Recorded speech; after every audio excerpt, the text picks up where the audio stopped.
Assalamualaikum Ustaz. Ya, waalaikumsalam warahmatullahi wabarakatuh. Alhamdulillah. Akhirnya bisa juga nih saya menghubungi Ustadz Abdul Twasikal. Ustadz, ada yang mau saya tanyakan nih tentang iktikaf. Kan tiap tahun Alhamdulillah saya sudah biasa iktikaf di masjid. Ya. Cuman kan tahun ini iktikafnya ya tahu sendirilah Ustadz, tidak diperbolehkan karena dilarang kumpul-kumpul saat pandemi ini. Nah, terus gimana dong Ustadz kebiasaan iktikafnya ini? Harusnya tahu dulu dong. Ilmu itu harus ada sebelum beramal nih. Oh iya betul. Harus punya ilmu dulu ya Ustadz ya. Sebenarnya iktikaf itu gimana sih Ustadz? Gini, kalau kita lihat dari sisi pengertiannya, iktikaf, para ulama mengartikan secara bahasa, iktikaf itu artinya menetapi. Menetapi. Saya tetap di situ, tidak meninggalkan.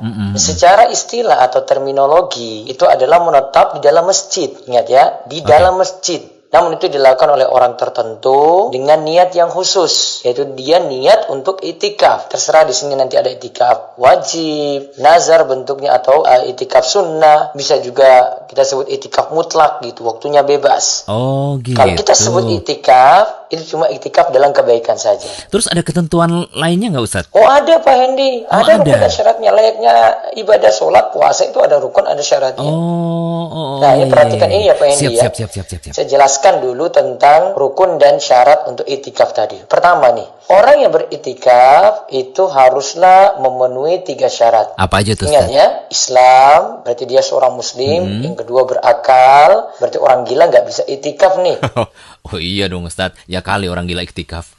Terus bersih dari hadas besar, yaitu junub, haid dan nifas. Ada lagi di sini para ulama tetapkan rukun dan syarat itikaf adalah masjid. Artinya itikaf hanyalah sah jika dilakukan di masjid. Harus di masjid ya Ustadz ya. Berlaku untuk siapa aja tuh Ustadz? Untuk laki-laki maupun perempuan Pak Hendi. Oke. Kalau dari sini berarti kita simpulkan ya tidak bisa pakai musola rumah. Pak Hendi punya musola ada di rumah, dibuat space di pojok rumah sendiri untuk melaksanakan sholat bersama istri dan anak-anak, ya tidak bisa kita pakai karena di sini syaratkan masjid. Nggak boleh ya ternyata meskipun di rumah ada musolanya. Emang ada dalilnya gitu Ustadz? Oh ada dalilnya. Coba nanti Pak Hendi perhatikan di surat Al-Baqarah ayat 187 ya. Oke, nanti saya buka Situ Ustadz. disebutkan wala tubashiruhunna wa antum aakifuna fil masajid. Tapi janganlah kamu mencampuri mereka yaitu istri kalian sedangkan kalian sedang beritikaf di dalam masjid. Syarat lainnya Ustadz? Syarat yang lainnya harus ada niat, kemudian ingat harus menetap di masjid. Itulah manfaatnya belajar dulu ya Ustadz ya.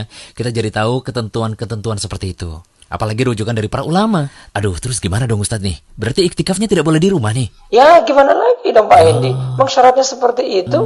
Kalau begitu solusinya gimana Ustadz? Nah, sebagai gantinya di masa pandemi, karena kita tidak bisa kumpul-kumpul di masjid rawan di sana, maka sekarang kita perbanyak ibadah di rumah. Seperti apa Ustadz bentuknya? Bisa baca Quran, kaji tafsir, Berzikir. berzikir, perbanyak sholat sunnah, kegiatan-kegiatan oke. banyak kita lakukan di rumah. Dan kita harus pahami bahwasanya kita tidak hanya dapati ibadah itu lewat itikaf saja, bisa dengan ibadah-ibadah tadi yang kita sebut walaupun cuma melakukan di rumah. Termasuk di sini nanti dilakukan pada 10 hari terakhir dari bulan Ramadan. Tetap dapat pahala ya Ustadz ya? Ya, moga kita tetap mendapatkan pahala itikaf lah nantinya. Amin, insya Allah Karena Ustadz. kita kan ada uzur, tidak bisa melaksanakannya di masjid. Dan ingat ya Pak Hendi ya, Apa tuh? ini hadis yang sering hadis. di web rumesau.com disampaikan, terus di masa-masa corona ini, nanti bisa dibaca-baca. Iya, Hadis ini Ustaz. selalu disebut untuk motivasi kita, kalau kita tidak bisa beramal sempurna. Idza maridal abdu aw safara kutiba lahu misla ma kana ya'malu muqiman sahihan. Ingat, jika seorang hamba sakit atau melakukan safar, perjalanan jauh, maka dicatat baginya pahala sebagaimana kebiasaan dia ketika mukim dan ketika sehat. Masya Allah. Nih Pak Hendi nih ya, kalau ketika safar kan sholatnya jadi qashar 2 rakaat. Padahal kalau mukim itu 4. Maka ketika safar tadi tetap dinyatakan pahalanya dapat yang 4 rakaat juga karena 4 rakaat ini sudah jadi kebiasaan. Masya Allah. Karena udah biasa ya Ustadz Sebenarnya ya? kalau kita lihat juga para ulama katakan seperti Ibnu Hajar ya. Dia katakan gini Pak Hendi.